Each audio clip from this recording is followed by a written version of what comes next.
Alright, welcome back everybody to the final set of the day. Douches and Stashes, one of the best team games of the tournament. Zuppi+Rubenstock versus Bruh+Sitaux. We're gonna have Coast to Mountain and Natsukotra for Bruh+Sitaux, and we're gonna have Zuppi+Rubenstock playing with Forest Pond and a Cape of Storms. So let's take a look at the civilizations. Franks and Burgundians will be the global bans. Interesting is the Burgundian ban, and that's something that I really want to talk about for a moment. Oftentimes in 2 pools 1 we have seen players banning a very bad save instead of a very good save, and the reason why is because you ban a bad save so you avoid the opponent giving it to you. That's the crazy thing. Burgundians might be banned because of that, we don't know. It could very well be because they can be strong on Arabia, although no one really picked it for the first pool. But it could be because you don't want to use it yourself. So that could be the situation, although I feel like Sicilians is still worse than Burgundians are.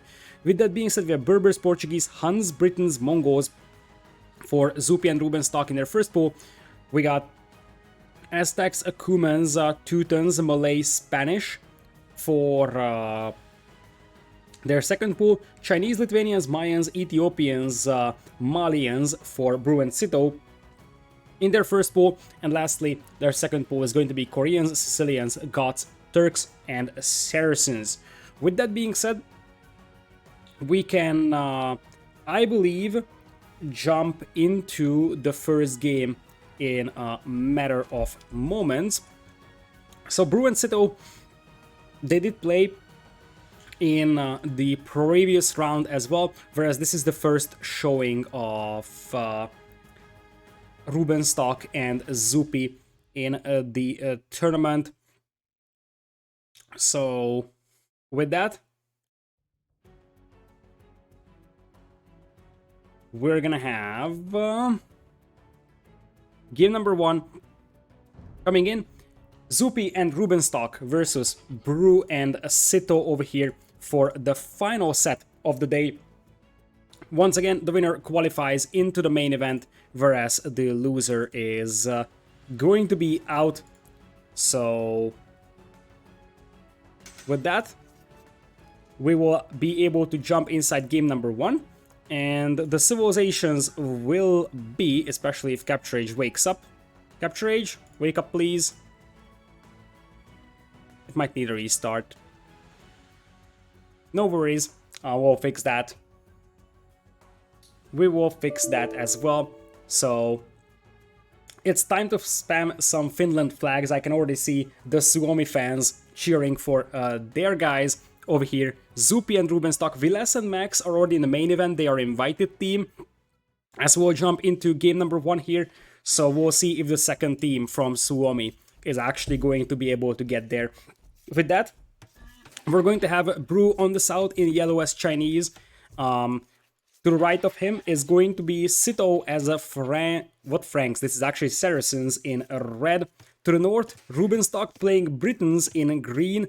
And finally, Zuppi will be playing Teutons in blue. Teutons is a very underrated cavalry civilization in this situation. Obviously, the mobility is a bit of a concern, but I still like the Teutons-Britons combination better than the Chinese Saracens, especially because with Saracens, I don't really like it in comparison to Britons here. Still, this is a fairly balanced and straightforward civ matchup for both teams. With that, we're gonna have Zuppi with a beautiful gold mine. Berries are not so great, but other than that, it's a very good map overall for him. Rubenstock, indeed, cheaper Britain TCs for an easier douche, and we didn't see a Persians pick from a Rubenstock's team, so maybe we're not going to see that many TC drops from Rubenstock in this one.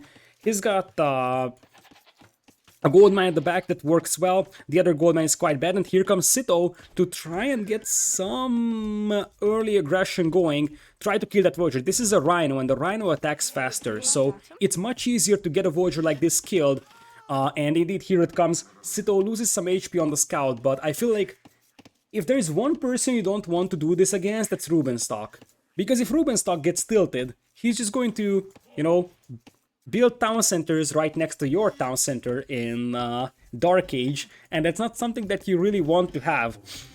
So you don't really want to get Rubenstock tilted in case anyone remembers. That's actually a special thing to talk about. Hart versus Rubenstock, Hidden Cup 4 qualifiers. There is a reason why that tournament, or why that, oops, there is no score yet, but now there is score.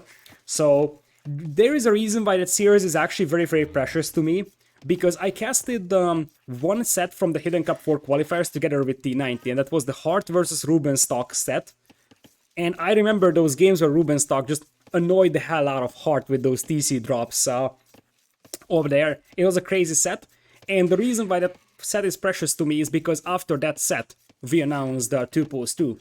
So Rubenstock is closely bound to the legacy of 2 already with that. So, Bru's map is actually fairly open over here on the right side, but it is technically wallable, but takes quite a lot of effort to finish those walls. Sitaux on the other side, we're gonna have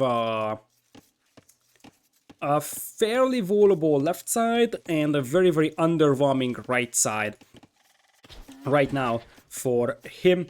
Zuppi and Rubenstock have way better maps right now for them, but Rubenstock is down by 1 villager, which obviously hurts quite badly for him. With that, we have Rubenstock trying to chase down the opponent's scout here, trying to make sure that you gotta do as much damage to the opponent's scout as you can now that you have lost the villager to the Dark Age aggression. So with that, we are gonna have Bru walling off his left side. Chinese will be your cavalry civ over here, although this is what I love about Chinese in the 2 system, and this is why I think that that's the best civ to draft early on, because Chinese is an excellent archer civ and a great cavalry civ as well. So you can use it for either purpose, and that helps adapting to what your pool 2 looks like. So if you need a cavalry civ, then you can use Chinese as a cavalry civ. If you need an archer civ, you can use it as an archer civ. With that, obviously for now, the cavalry civ is going to be the Chinese and the archer civ will be Saracens. That's pretty straightforward. And it looks like Sitaux is going to go for some very, very tiny bases over here. We're going to have some small walls around. He doesn't really want to wall himself all the way around. He just wants to go for some tiny walls over here. With that, we're going to have 2 on gold right now for Rubenstock. He goes for the more contested gold mine over here, so we might even see a defensive tower from him. This gold mine should be a lot better, but it takes quite a lot of time to get there. So it actually looks like we have team walls. I'm just noticing this. Team walling coming in here from Bru and Sitaux, somewhat unconventional in 2v2s, but very possible to be honest. And with that, this will be some excellent walls for Bru and Sitaux, because there is no aggression coming from Rubenstock and Zuppi just yet. They're trying to get a villager kill here with 2 scouts. Teaming up their scouts in Feudal Age would allow them to potentially pick off 1 or 2 villagers fairly easily over here. Bit of a poke and probing over there. And it looks like that's a fairly uncomfortable stable spot for a Bru. Regardless of that, we will actually have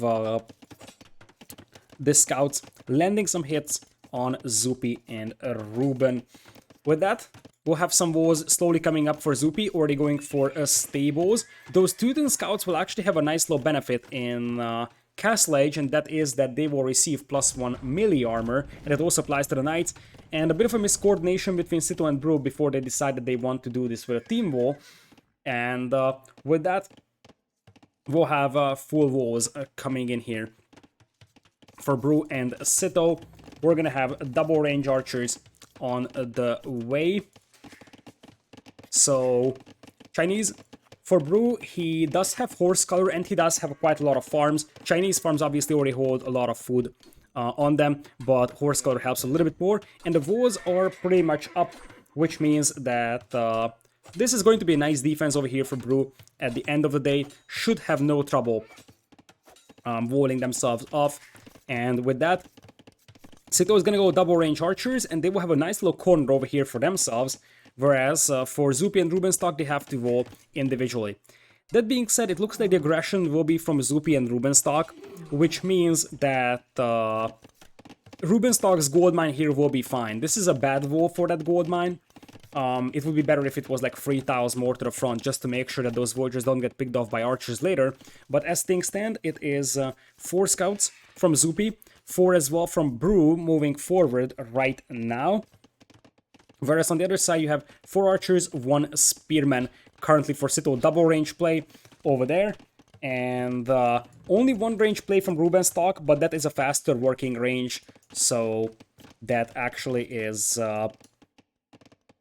going to be slightly compensating that. And guess what? This is a perfect time to rewind things because we want to see how this disaster happened. And the answer is an unfinished Palisade Foundation, and Palisade Foundations have been nerfed in terms of defensive capabilities, and all this effort for Bruh and Sitaux to team war themselves is going to fall apart. And one of the reasons why team wars are dangerous is because if it fails anywhere, both players are open, and that should be one Voyager getting picked off early on. Sitaux is selling quite a lot of stone over here, as I assume he just wants to buy himself up to Castle Age early on, even though he doesn't really have a good food eco, so it just might be food buying. But still, eventually he will buy himself up to Castle Age here using a stone. But this definitely wasn't part of the plan here for Bruh, and I did mention that his right side is very open, so right now he's scrambling to defend his base, and this is great for Rubenstock because his gold was so open, but he doesn't really have to care about that because they're just able to apply so much pressure. And Bruh is still open here. In fact, he's very much open.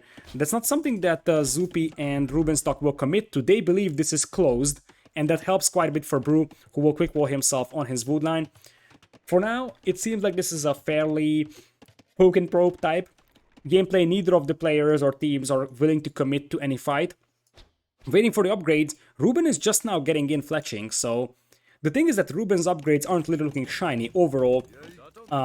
His start was a little bit wacky in this one, let's just say that. And now it looks like the armies are a little bit miscoordinated, and this could result in the scouts jumping on this army over here. Spearman of Zuppi not necessarily in great position, and the archers do go down. That was a nice coordination from Bruh and Sitaux. And it looks like we might just have the scouts trying to disengage here. There's a villager being sent to trap this army in here, and that would result in a lot of precious units lost over here. Zuppi's got some more scouts coming in, but they can no longer affect the gameplay over here. And the problem here right now is that if these guys aren't actually actively killing Bruh and Sitaux will just ignore them and move forward, and these guys will never have the chance to interfere with the armies outside of those walls. Scouts run into the Spearman over here, losing 1. But they will take down the Spearman and force some idle time on that gold mine. Castle Age coming in here for Sitaux. They buy themselves up with the Saracen market. Castle Age will soon be coming in for Zuppi as well, as those scouts could just run past the TC here if they want to, or just sneak through that once again, that little small hole for Bruh, and it hurts so badly. I don't think he's gonna lose a lot of Voyagers, but his idle time is actually gonna be crazy over there. So with that, we're gonna have Zuppi coming in here with a couple of raids, not killing anything at all, by the way. So if you take a look at this, Bruh lost 1 Voyager. That was the 1 Voyager that was on the walls here when they broke through.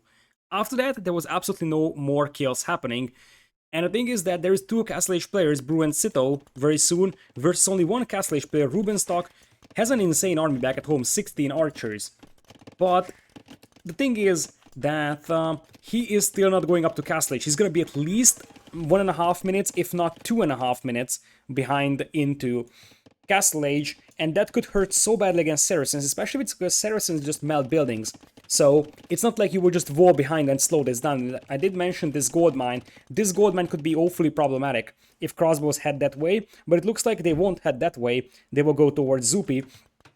Over here, scouts still chasing each other. At this point, that's the right thing to do for Bruh. He just wants to make sure that, hey, I don't need my scouts anymore, just make sure that my opponent isn't actually able to do damage with those scouts. Bloodlines is in for both players, and Zuppi might try picking off that Voyager, but that's not going to succeed. The thing is that there is no defense upgrades up until now for Bruh. He hasn't queued up +2 defense just yet, and here come the Saracen crossbows towards Zuppi's base. And with that, we're gonna have one house very fast in going down. Some scouts still trying to bash their way in here, but Bruh+Sitaux are now safe.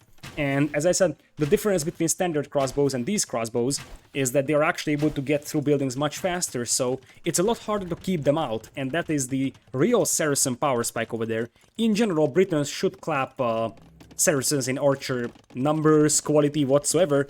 These power spikes are what really make Saracens scary, especially with such a goldmine for Rubenstock. Ruben is still 1.5 minutes away from Castle Age. He has enough archers to fight this one with +1, but his opponent has crossbows with +1 defense as well, and we already have a lot of farming space being denied here from Zuppi. These crossbows can just keep firing, like move, fire on the farms as well. Being able to kill like 4 or 5 farms actually hurts the eco of Zuppi quite badly as well. Crossbows will now break in, and look at that micro from Sitaux. He's just eating those archers alive, and now there is no gold income for Rubenstock. And behind this one, there is actually a free TC play for Bruh, as he is gonna go for the double stable knights over here, +1, +2 already in for him, and these crossbows are just being so annoying for Rubenstock. Once the crossbow upgrade is in for him, he's gonna be fine and he will be able to hold against this one, but you also gotta consider that Zuppi is losing stables. Zuppi is losing stables and he can't 1v2 this one, that's for sure, although he will probably have to try.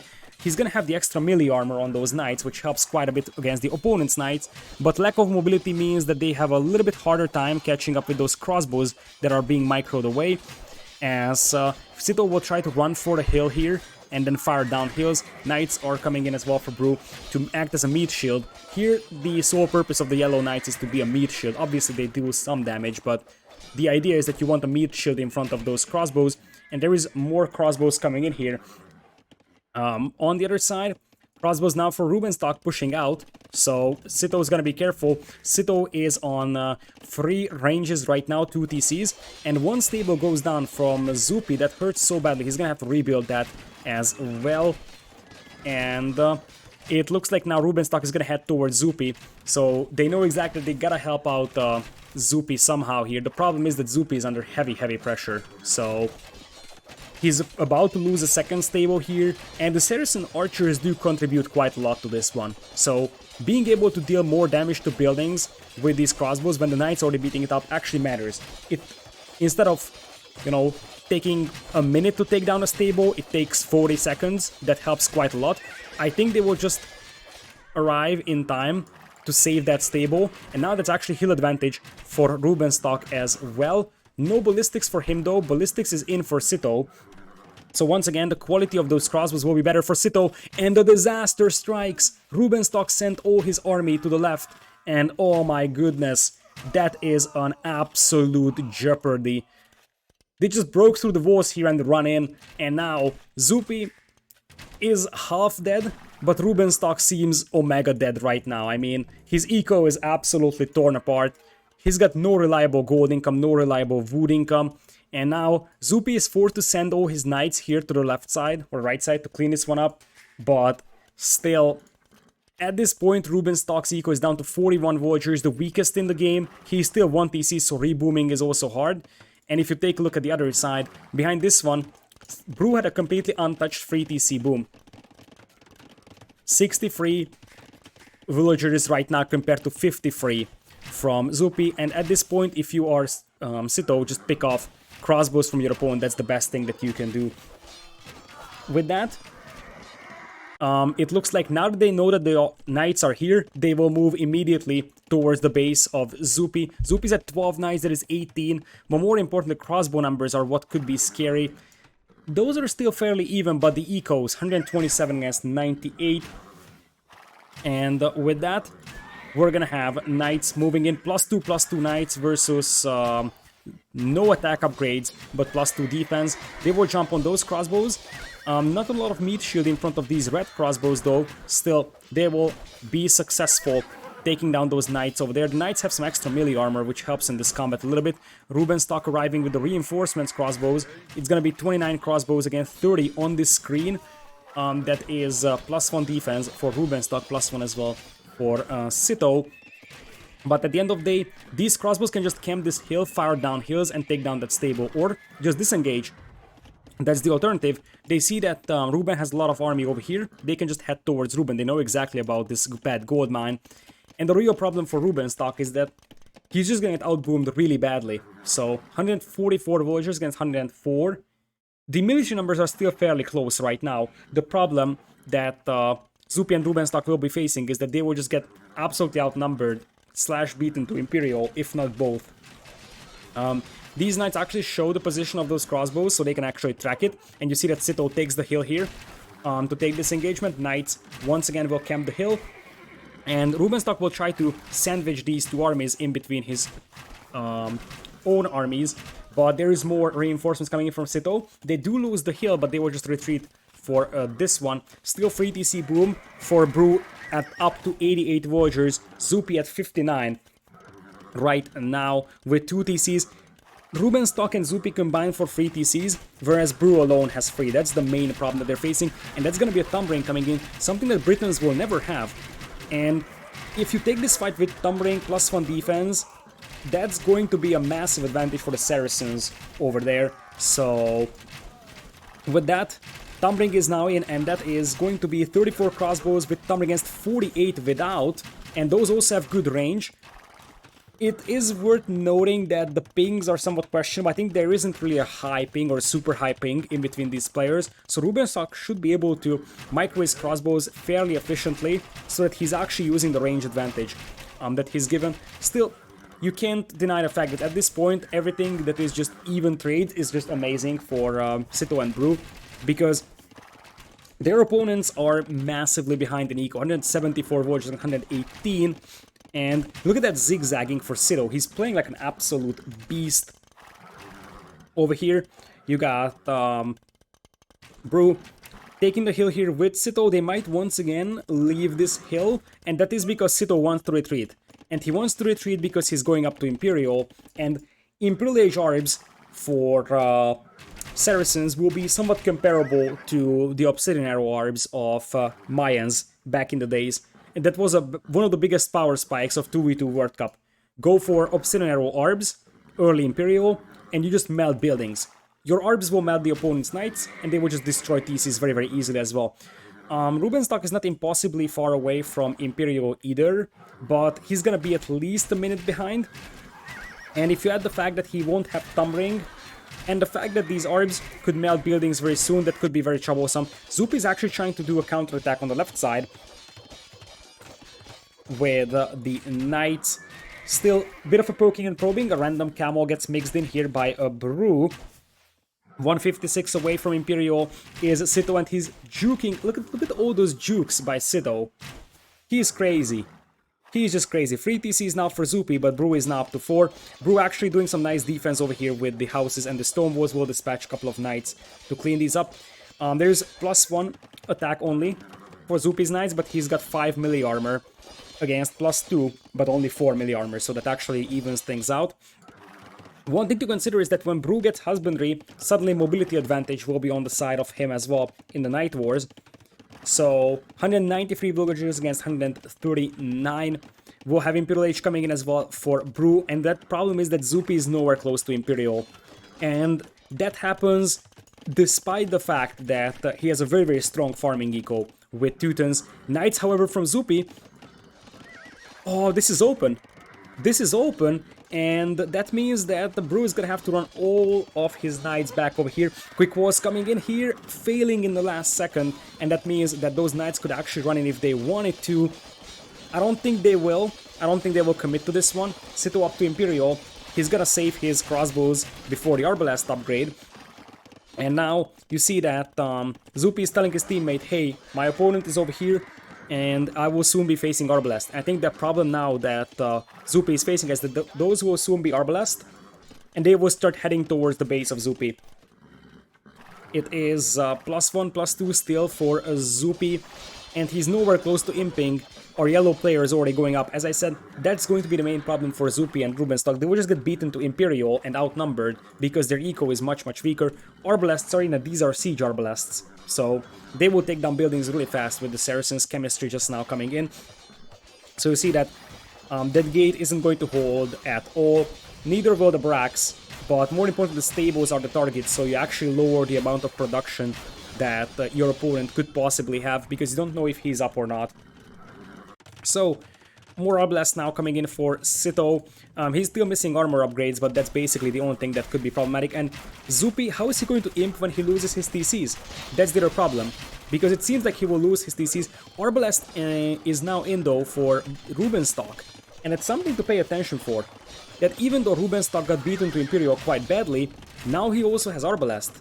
So it should be 40 arbs versus 70 arbs, in fact it's 69 arbs from Zuppi. Very, very nice overall. If you are Brew, you want to save that army of knights until you get Cavalier. I think if you get Cavalier here, you are going to be able to win this game. It depends on Rubenstock and Zuppi taking a fight before Cavalier kicks in. So, for now, Brew and Sitaux are saving their army. They know exactly that, hey, I need Cavalier.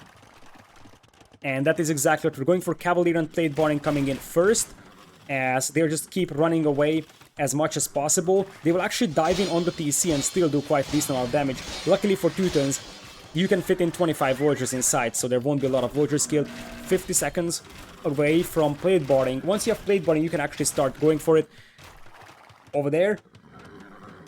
And other side though, look at those. Siege Arbalests now coming in, zigzagging here for Sitaux. He's got +2 defense, his opponent only has +1 defense, and I feel like those crossbows or arbs will get caught off guard very, very badly here. There is no cavalry support from Zuppi, and I think this is the time when Brew will turn back. 3, 2, 1, he's got Plate Barding, he will wait until Cavalier. I think Rubenstock just noticed, okay, my opponent now has Plate Barding, and he's still waiting for Cavalier, 56 Cavalier here. This is the fight of the game. Whoever wins this one, I feel like, has the game, and that's Cavalier with +2, +4 versus Knights that do have extra melee armor, but it's still +1, +2 in general. The Knights are doing an excellent job sheltering the arbs away from the Cavalier, but I feel like that won't actually matter that much. Arbalest trying to take the hill here, and Zuppi's Cavalier numbers, or well, it's right now, Knight numbers, just disappear from the field. There is still quite a lot of Cavalier here, and the Arbs are actually taking a nice choke point, but it doesn't matter. Rubenstock and Zuppi know that this game is over as Zuppi resigns, and with that, Brew's team actually taking game number 1 over here. Very nicely done. There were some moments for Rubenstock's team, but I feel like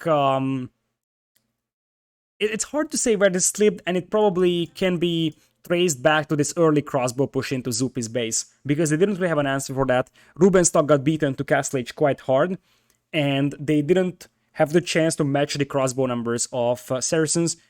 That actually resulted in Zuppi having to replace stables, and if he didn't have to replace those stables, he would have probably been on 3 TCs earlier, and they just got outboomed.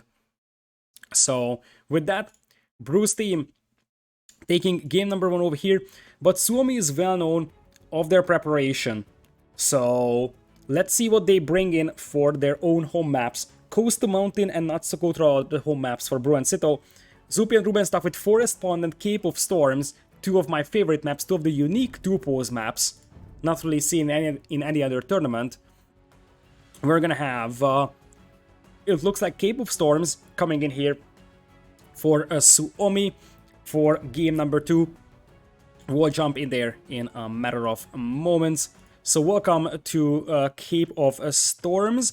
We're gonna have Sitaux on the left side. In red as Mayans, yellow will be the civilization for Brew. Turk's Pocket, interesting. Other side will be Mongols for Rubenstock, an excellent civ for this map with 3 elephants and some passive huntables as well. And Malay for Zuppi in the pocket in green. We're gonna see a crazy fish boom or potentially a very, very fast Castle Age here from our Malay player. It is very possible that with the support of fish, 3 huntables, Malay will go for an insanely fast Castle Age. It could be the situation where the pocket player is actually your archer's player, because Malay cavalry in Castle Age is awful. With that, that's gonna be a TC luring in that elephant very, very early on. Obviously, Mongols want to bring in those elephants as fast as possible. We'll see if Sitaux actually tries to lay him, because that would be very possible, or Ruben will try to lay him. He takes away 2 sheep from the opponent, Losing sheep here is secondary because, as I said, there is quite a lot of elephants. 3 elephants per player plus 4 deer. So losing 2 sheep is not the end of the world. Still, I like the Mongols-Malay combination a little better than Turks and Mayans.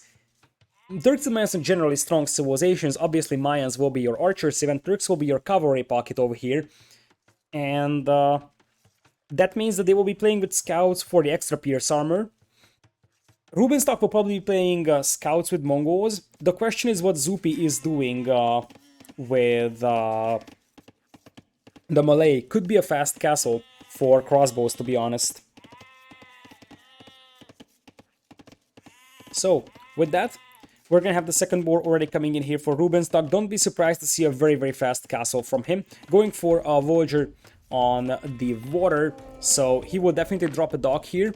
And the question is if you're going to see a dock from our green player, and I believe that Rubenstock actually lamed his teammate. That elephant belonged to Zuppi, because there is already 1 elephant here for Ruben, and this is elephant number 2, elephant number 3. This is a rhino, but that actually is the 3 huntables that you have here. And if you take a look at Zuppi, he's just bringing in the first one, and he has another one back at home. But that's it. He actually did lame his teammate, probably unintentionally, but I mean, it might not be the end of the world, especially with Mongols. It might be Zuppi saying, hey, you can do that, no problem. Because Mongols would benefit so heavily from 4 elephants, imagine that. With that being said, we do have Rubenstock scouting the opponent over here, potentially denying some deer pushing, dogs coming in from both of our players on the warm color team. And there is also going to be 2 dogs, 1 each for Zuppi and Rubenstock over here. And indeed, it's going to be an insane food eco. One thing that you have to consider, though, is actually this is going to be crazy food eco. Voyagers killing the sheep is somewhat unlikely and probably unwanted. So, what if this is not even a super fast feudal for Rubenstock? It's a long shot, but with this amount of food income, you could legitimately consider something like a 22 pop fast castle.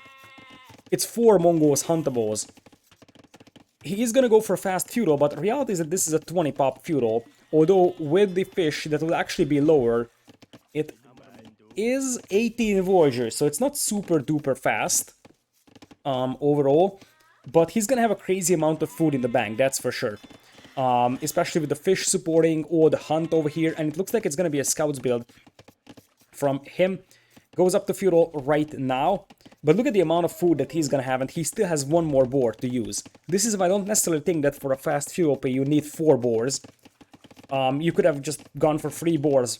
Obviously the 4th one will help in the future, but I think that Zuppi would have benefited having a 3rd boar as well for himself, because he could be going archers with Malay just clicking up later, or I think this is gonna be an FC from him. I would love to see it being a fast castle, although there is no guarantees. We might just see fire galleys from the pocket. I think if there is one player that plays fire galleys, that's gonna be the pocket and not the flank.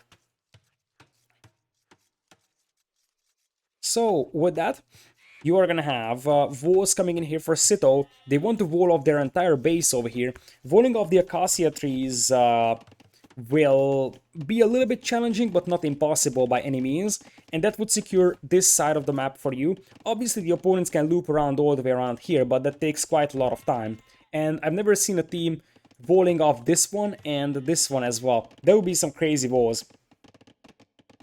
So with that, we are gonna have Sitaux going up to feudal at overall 26 population. Some of that is fish though. He's sending Voyagers to gold.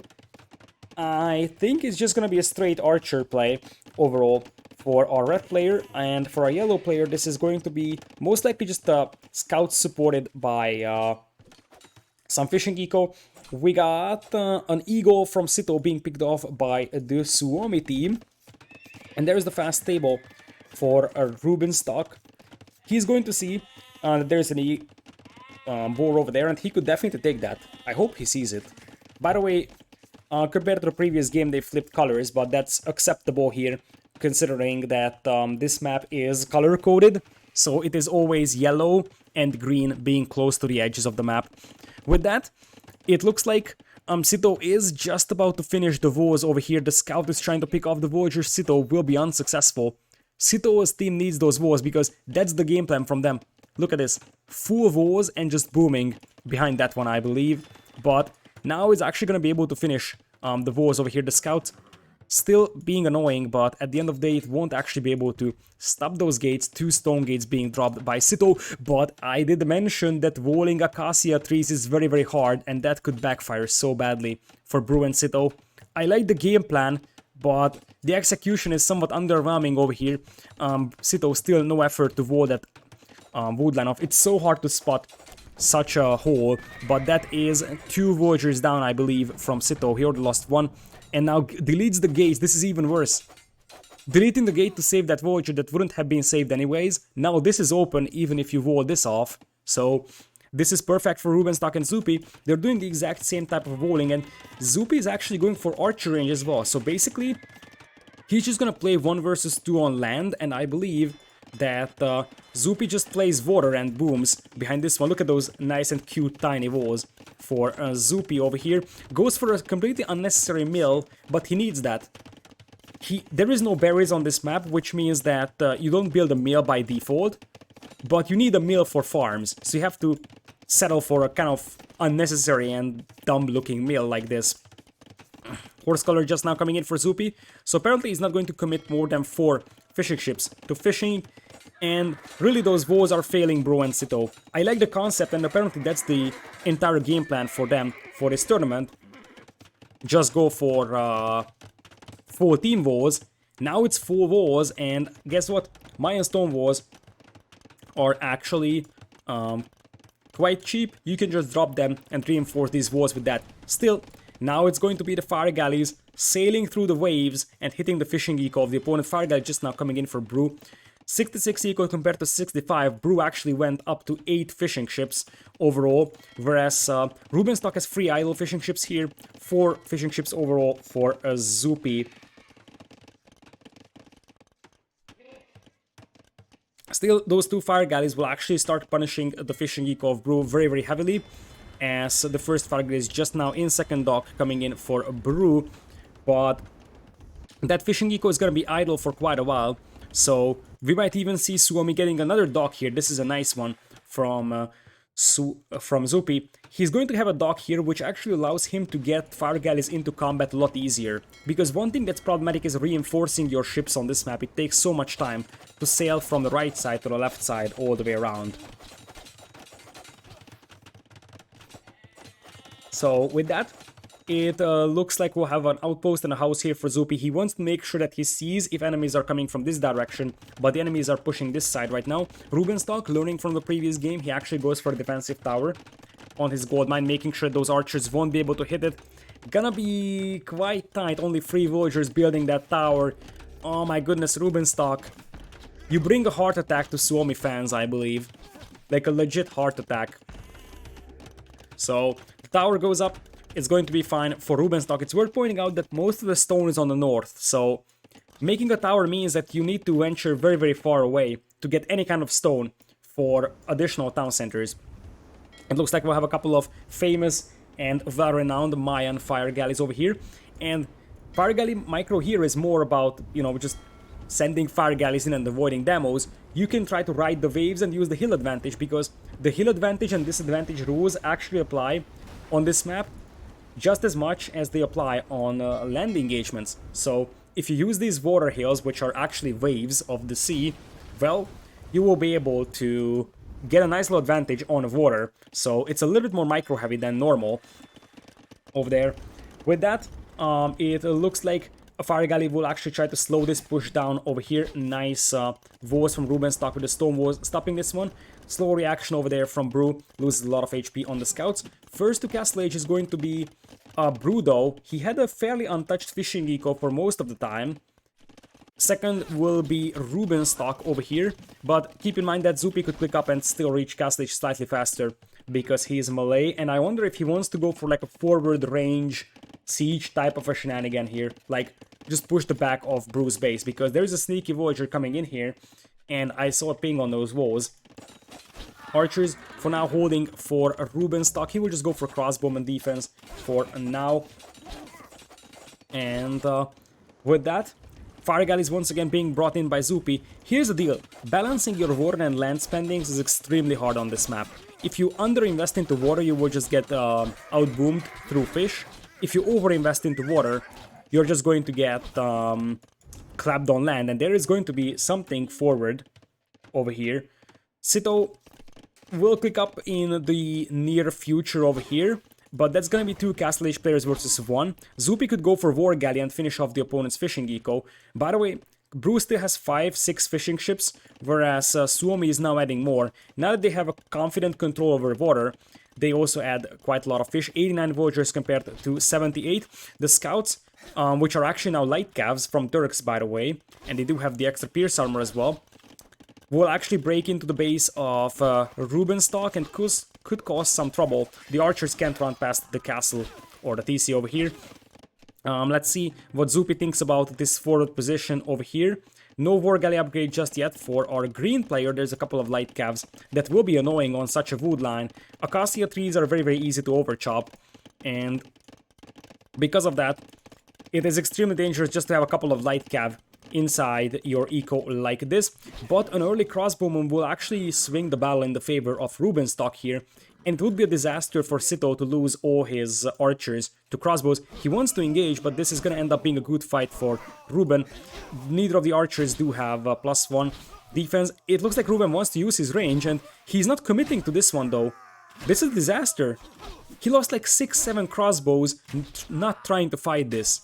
If he just stands there and fights, the results probably would have been way better.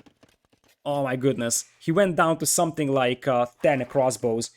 I mean, I understand that he tried to out-micro those and use the range advantage here, but Sitaux just committed and ends up killing so much more crossbows. If he just stands there and fights, the crossbows with Botkin should just take a very good fight against the archers over there. Apparently Zuppi is doing everything he can to house rush his opponent, as there's War Galley now coming in for Zuppi, still trying to fight for water. Fast University coming in here, and this is the problem. Elephants from Zuppi. Elephants from Zuppi from the Malay player over here, which is going to soak up some arrow fire, but here's the deal. You're up against 27 crossbows, only 17. 3 TCs play from Zuppi. 2 TCs right now for Bruh, and Zuppi is gonna have War Galley cancelled. No, he didn't cancel it. He still has the fire ship upgrade in. And with that, there is no fishing eco for Sitaux. 7 villagers lead still for Zuppi and the Rubenstock, and this could actually do something in the future, but right now it's just houses. It's just houses being spammed right next to Bruh and Sitaux. For now, it looks like it's just gonna be Cav Archers continued for Rubenstock. Eventually, obviously, he wants to go for Mangonai, but he needs to add additional TCs. He's 1 TC only, has ballistics though, and those knights do have +2 armor and bloodlines still dying over there. Mangonel is almost in for Rubenstock though. So Mangonel will now actually start helping out here. Ballistics is in as well for our Mayan player, +1 defense on his side. No defense upgrades for Rubenstock. Here comes a big clash. Rubenstock actually picking off the villager, which could be important to repair the Mangonel. And now here come the knights. Mangonel misses the ground attack. Zuppi is actually having a crazy boom behind this one, 61 villagers, and he's also finishing off the opponent's food eco. There's a couple of demo rafts and fire galleys trying to slow that process down, but most of the fishing eco for Bruh is gone, which means that all the shot is missed, and Zuppi or Rubenstock is actually going to save that Mangonel for now. That was a good engagement for him. Mangonel once again trying to take a shot, misses the target, and now it's a Mangonel as well for Sitaux. So this is scary micro for both sides. No more Mangonels right now for Rubenstock. Now here's the deal. It looks like now this villager has been spotted, and I think that this was too late for Zuppi.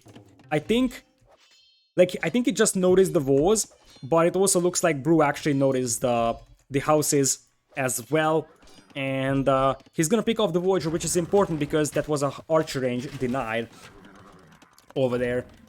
With that, Now the TC, the only TC for Rubenstock is under fire. There is no mangonels queued up over here, and things start to get really bad, especially with those knights running right past over there, land a big mangonel shot. But oh my goodness, +2 knights running around your eco. And this is what I was talking about, balancing your land and water investments is really tricky here. Like, Zuppi is going for full on water, but his teammate is actually getting clapped over here, 63 army to 40. And it's looking very, very grim right now for Suomi, I'm not going to lie. Rubenstock will soon be without a town center, so he starts to understand how people that he douches feel like. And with that, he's gonna be without a TC, knights are running around, nice quick walls over there from Zuppi trapping some of the knights, but there is still quite a lot of them running around. The eco lead is still heavily in the favor of Zuppi's team, that's for sure. And this map definitely has a lot of buffer area at the north, so you have time to fall back and you have space to fall back to, that's for sure. As Rubenstock is waiting for a good mangonel shot from the one inside. The siege workshop takes a 1-for-0. Knights will now dive in and try to pick off the mangonel. These knights are still running around and being very, very annoying over here, as Zuppi is trying to chase them down as best as possible.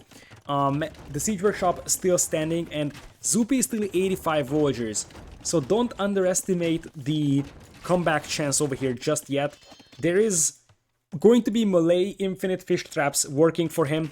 Obviously, Rubenstock is taking a big punishment over here, but the overall villager count is still in their favor, and it's going to start showing now that these raids have more or less been cleaned up. And as I said, on many maps, such a loss would actually be disaster, but on this one there is so much space to fall back to on the north with stone and gold. So I think that this is still winnable for Zuppi and Ruben. It looks like we actually have a commitment from Zuppi towards melee elephants. He's believing in the big boys right now. 53 crossbows though against 35, and that's a problem for Ruben. Lost his siege workshop as well, so no mangonels to equal the fight. Mangonel will try to take a shot, and it actually does connect quite nicely. Another mangonel misses the group of crossbows over there. Was that a deletion, by the way? It's going to be a 1-for-1 trade over there.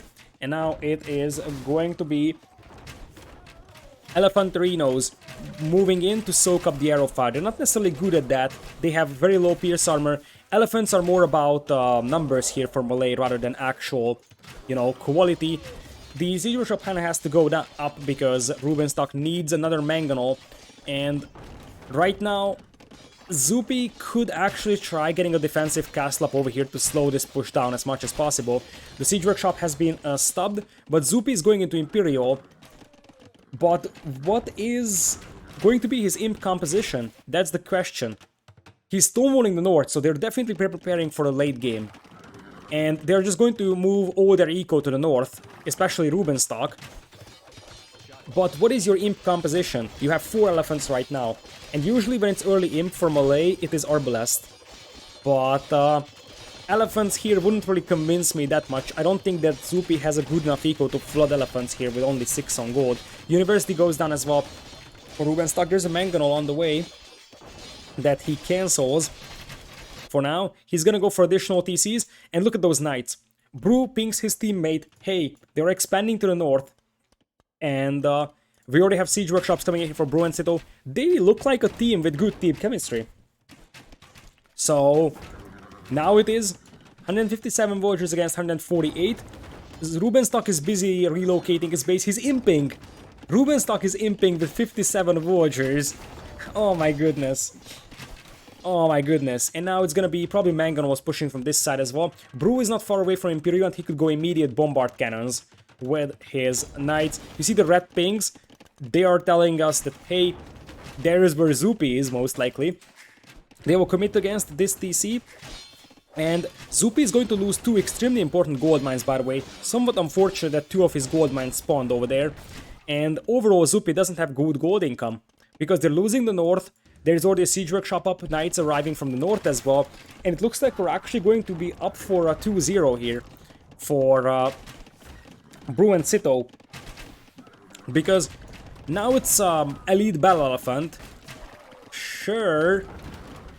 And you're gonna have the Imperial Age advantage. Sure, Elite Battle Elephants will be hard to kill for Castle Age crossbows. But is that going to be enough you don't have the mobility, so knights will just keep raiding you. That's the main problem. That you're gonna have a very slow-moving army on a map where there's a lot of space to fall back to. For Bruh+Sitaux, Siege Workshop goes down once again. Big shot? Big shot! There's a big shot over there from a Mangonel. As the knights will try to focus down the Mangonel. And the numbers from Rubenstock no longer. Missed by Lidacore? What did I miss? Did I miss a big Mangonel shot? Well, it happens.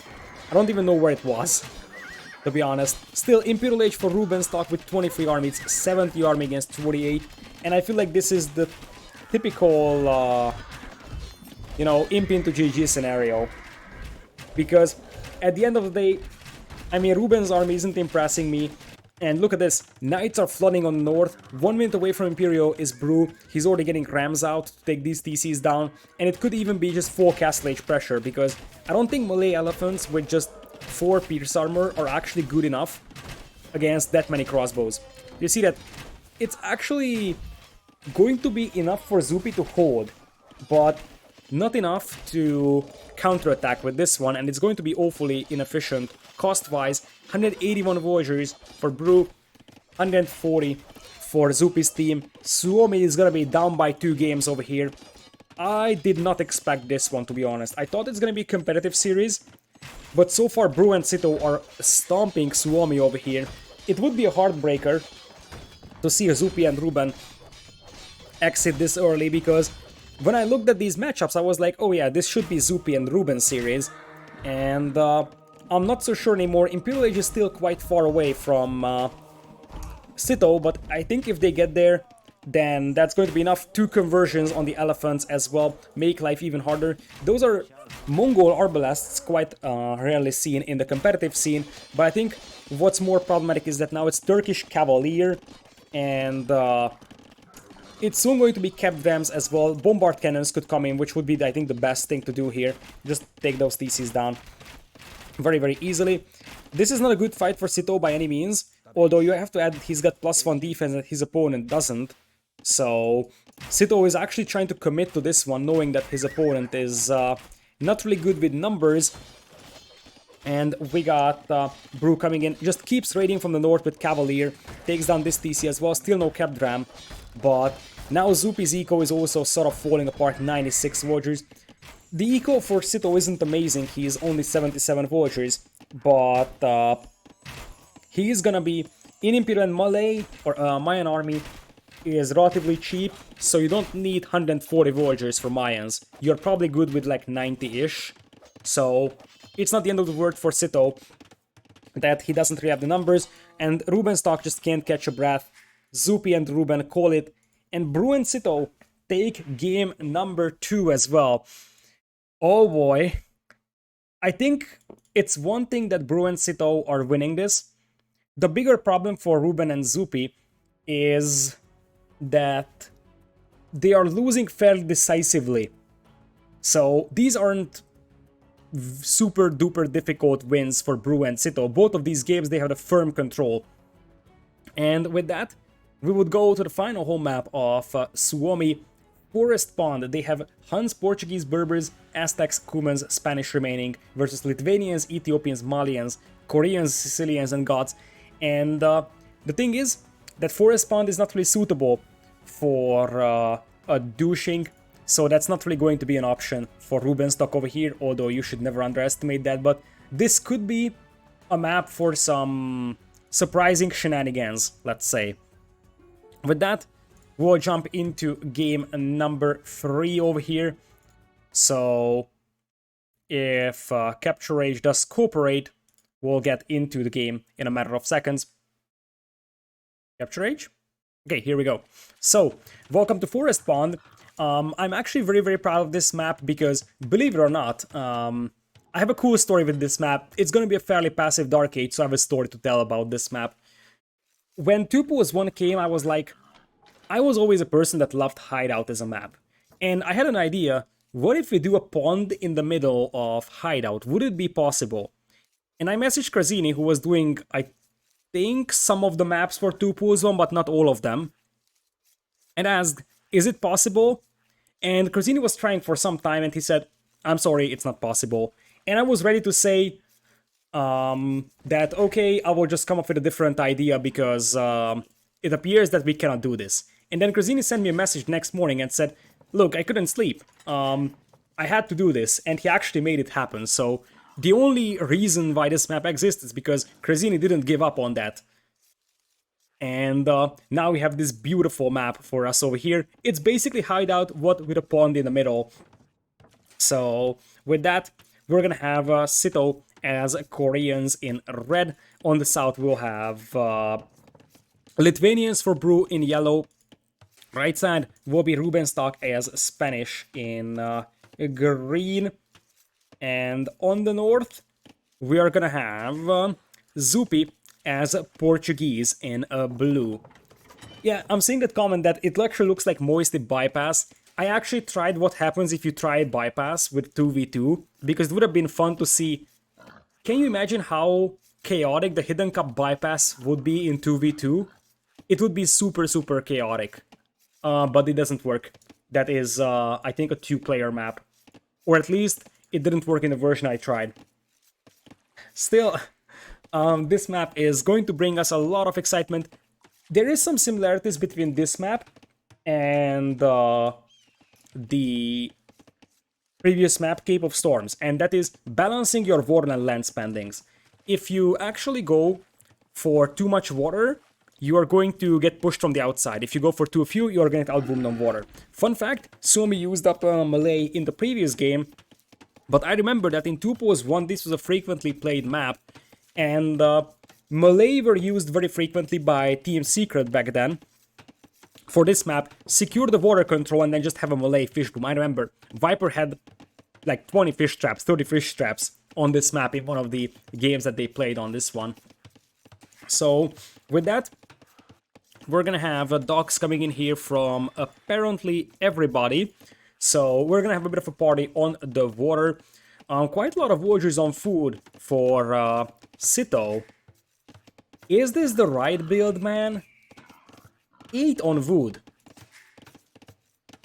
Like, you don't really want to get into a fire galley fight with Koreans because you don't have demos, but what is this build for Sitaux? That's way too many villagers on wood for anything but just like a very super greedy, maybe even double dog fish boom early on. It is worth pointing out that these are the policides that separate you from the opponent, so the back of your base could be very, very open. And honestly, with that many villagers on wood, I have absolutely no idea what he's thinking, but could even be an early transport ship and go for some crazy plays with that, because normally we just go 5 on wood, or maybe even 6. You see that you got 5 on wood for Zuppi, 6 for Ruben, and also 6 for Brew. So at the end of the day, I'm really unsure about the 8-9 villagers on wood for Sitaux. That's some heavy commitment over there. Brew with Lithuanians. He's already going up to Fuel Age here, the fast Fuel Age of Lithuanians coming in here a clutch. Rubenstock with Spanish, that I think could be a fast Castle Conquistador play. Or it could just be, you know, delayed Conquistador play overall. It could still be dangerous though, because if you actually drop, you might even be able to castle drop your opponent over here. With that, we are gonna have Zuppi playing Galley Rush here with Portuguese.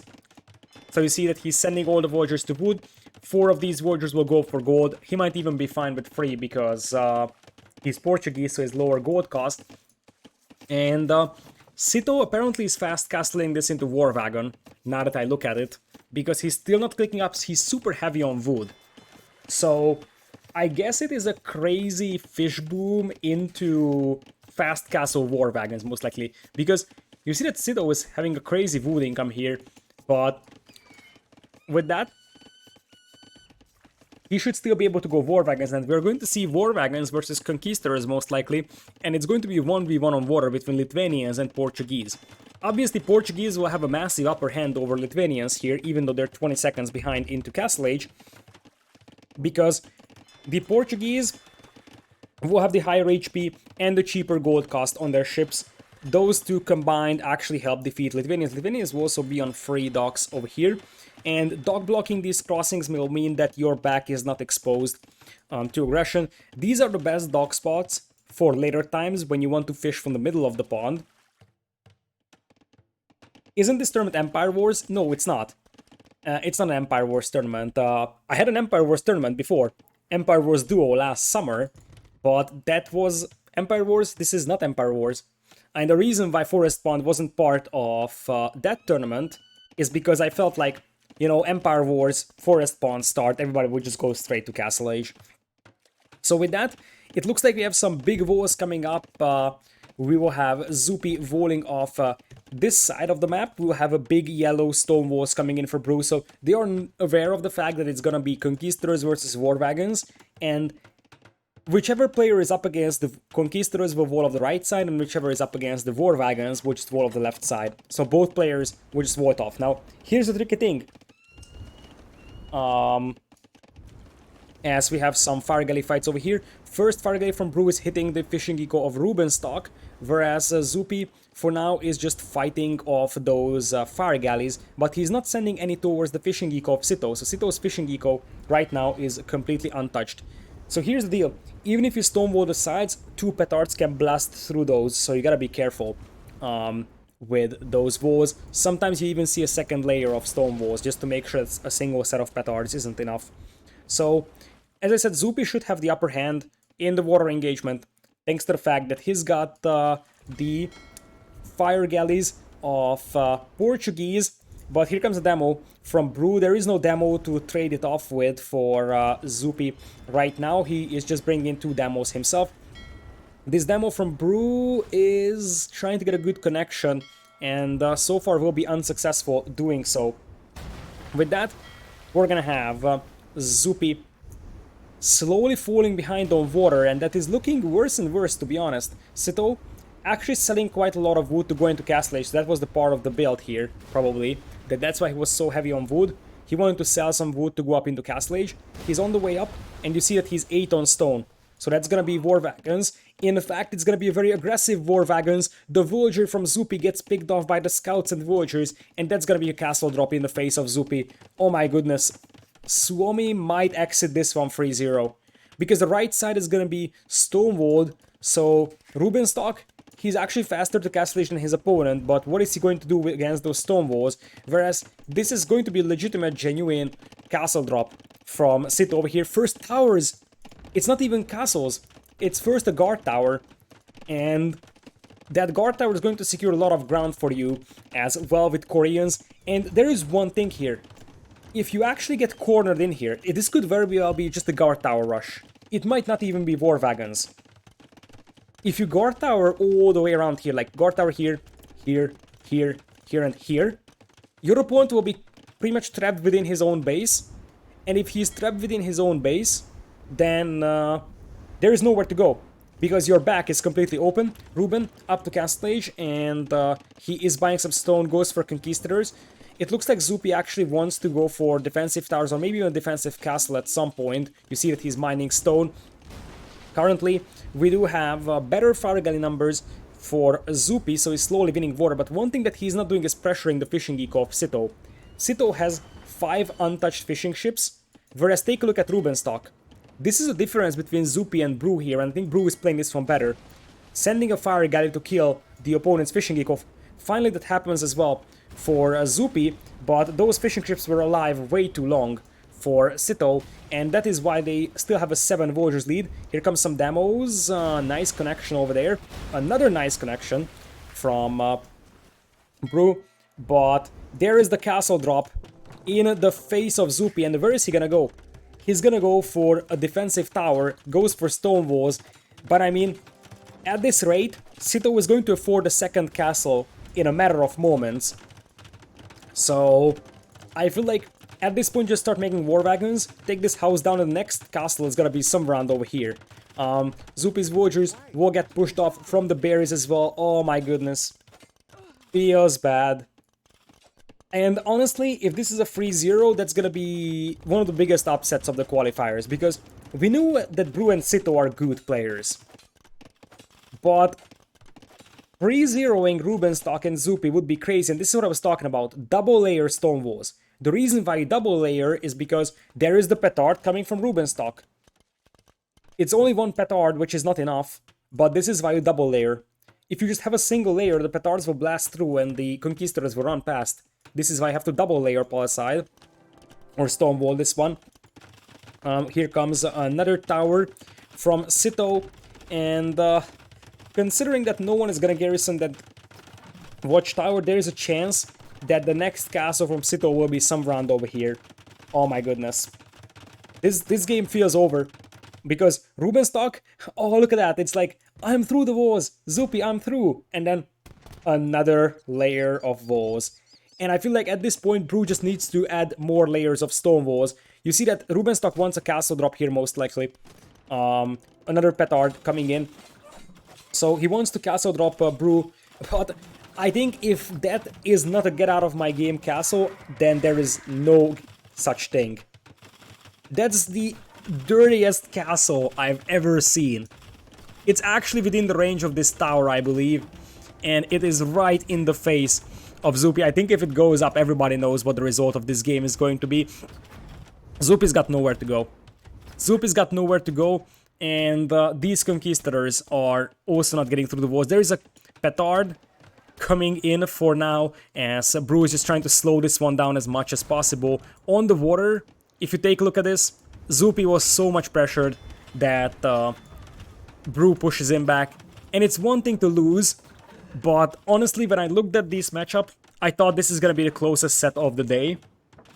And I was wrong. I was wrong by so much. This was a stomp. Now, that being said, the petard blasted his way through, so there might be a small chance. Zuppi is abandoning his base. He's mass migrating, so he lost everything that he has had.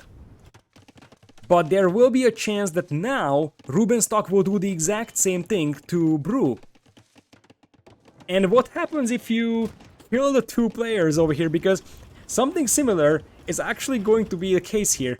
War wagons chasing these villagers, Zuppi at 20 villagers currently. I think one of the bigger advantages is that Bruh still has a lot of villagers alive, and that's a massive, massive scenario. But indeed, we're getting close to a base trade.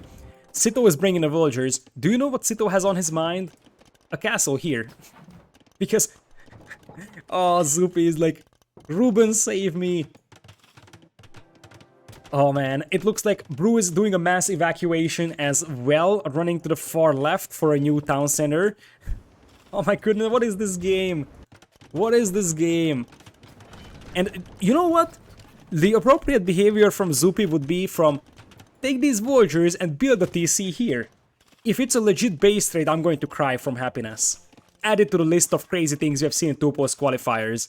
Nope, it's not a base trade for now. It's just a TC being dropped over here, but here comes Sitaux, and I'm not 100% sure if there is anything that can deny that castle. Rubenstock himself can afford his own castle though. If he deletes these farms, he can drop a castle here and stop that one. For now, villagers are garrisoned inside the TC, but it looks like Bruh is going to start losing villas as well. Here comes the defensive castle from Ruben, and I think that this castle from Sitaux will be denied. For now, you shouldn't forget the fact that there's still fishing eco for Bruh and Sitaux, which helps a tiny bit at, you know, not being completely dead against conquistadors. And Ruben could definitely send those conquistadors towards Sitaux. Castle here is gonna go up for Rubenstock. Suomi is down to 60 villagers combined, their opponents at 101. It would take a miracle to come back into this one. And is there fletching on that castle from Ruben? I don't think there is, and I don't think that he can actually range the villagers. He cannot range the villagers, which means that this castle also goes up from Sitaux. In that case, it has to be a petard rush. No fletching. If there was fletching, those villagers would be dead. But now, this castle that does have botkin arrow ranges the villagers on that mine, and now the war wagons are coming in to intercept all those villagers. Oh my lord, what is this? Conquistadors are trying to pick off a couple of villagers as we have a transport ship on the way from Bruh. What is he trying to transport? He might evacuate with these villagers. Like, legit, at this point, these villagers, transport them here. Because that's the best place. Oh man. Market wars coming in here from Zuppi. They're so desperate. But let's be honest, this game has been long over. It's just a matter of how this is gonna be over. Suomi exiting the tournament 3-0. At least they delivered crazy slash fun game for us for the final one, but at this rate Zuppi gets defeated, by the way. Zuppi has... Yeah, if Zuppi loses that TC in the villagers, he's gonna get defeated. You guys know that, right? Are we gonna see players defeated? Because Zuppi is running back, but where is he gonna go? No, he's running into the castle fire. 24 villagers still for him. I don't know where the rest of them are. Inside the TC, right? Yeah, they're inside the TC. War Wagons actually melt TCs as well. They do 10 per shot, and they also resist arrow fire, so TCs won't stop War Wagons. Conquistadors are much easier killed by castles over here. Rubenstock is not giving up. He's like, hang on Zuppi. I got this. The transport ship is ready and it has villagers inside, so we might even see a landing here. Fire ships are burning the path for a potential landing over there. Castle versus counter castle. Here comes the big castle drop of Brew here. Conquistadors will try to slow this one down. Monks not getting a single conversion so far, but that is going to be, I think, both castles going up here. And that means that Ruben's hope of somehow winning this game will still stand. At this point, Zuppi is about to lose all those villagers, so Zuppi might actually go defeated. In this, this transport is still chilling over here for now. Is Zuppi gonna get defeated, like legit? Because Rubenstock is like, okay, buddy, I got this, but reality is that we got petards. We got petards coming in for Brew. You gotta start queuing up petards in these castles. Battering ram push coming in here from Rubenstock. They still believe. They don't want to exit the tournament, but it seems nearly impossible, especially with those petards knocking that down. The transport still only has one villager inside, and really the safest place for Brew right now is here. Oh, Zuppi is back. Zuppi is back on this stone mine with 2 villagers. So he won't go defeated, but I feel like villagers fighting war wagons, that's not gonna work out very, very well. Zuppi is out of wood, so repairing that TC isn't going to be a thing for him either. It's right now 16 population. Make that even lower.